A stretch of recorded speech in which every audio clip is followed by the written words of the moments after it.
What's going on, guys? Anthony here from Duke City Aquariums. Today is the fourth and final episode of My Aquarium Spotlight, the series where I showcased all of my own personal aquariums and shared them with you guys. I had a ton of fun making these videos. I hope you really enjoyed them. As for today, we're going to be taking a look at the aquarium that sits right on my desk. I hope you enjoy it as much as I do. Let's jump right into it.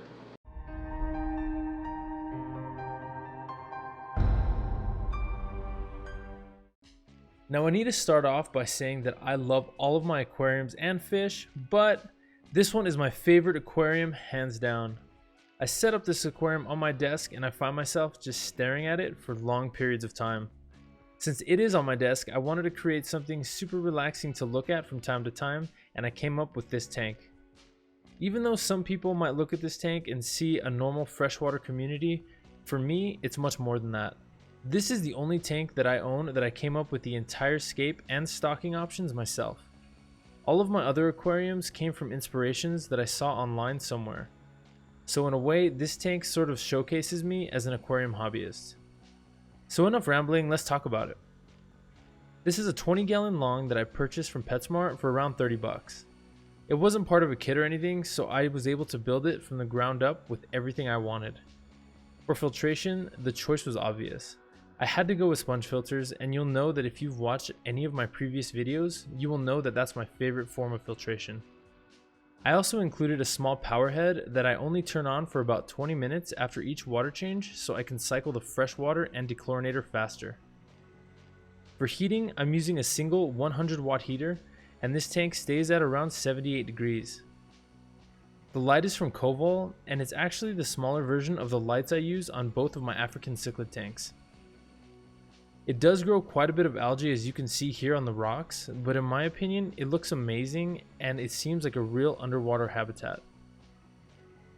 The rock is Cirrus stone from Aquarium Co-op. I ordered about 15 pounds and I'm in love with the way the scape turned out. The substrate is a beach sand from Carib Sea, and it gets dirty super fast, so it does keep me on my toes when it comes to maintenance. I knew I wanted some real plants, and I ended up going with Java Fern on wood from Aquarium Co-op. It is a little pricey, but extremely worth it in my opinion. Let's move on to the fish. I chose the stocking in this tank very carefully since I had a clear vision in mind beforehand on how I wanted it to turn out. The first and most obvious fish you see is a large school of neon tetras. There isn't much to say about these little guys other than the fact that they're just amazing. I've never met anyone who doesn't like them, and they really bring this tank to life and look great doing it. Next, I added two bristlenose plecos in here. One is a common and the other is a super red. I knew I wanted some sort of bottom feeders, and I'm super happy I went with these guys. They're super active and healthy and have tons of algae and wood to keep them happy. And now, on to the star of the show, and probably the main reason why this is my favorite tank.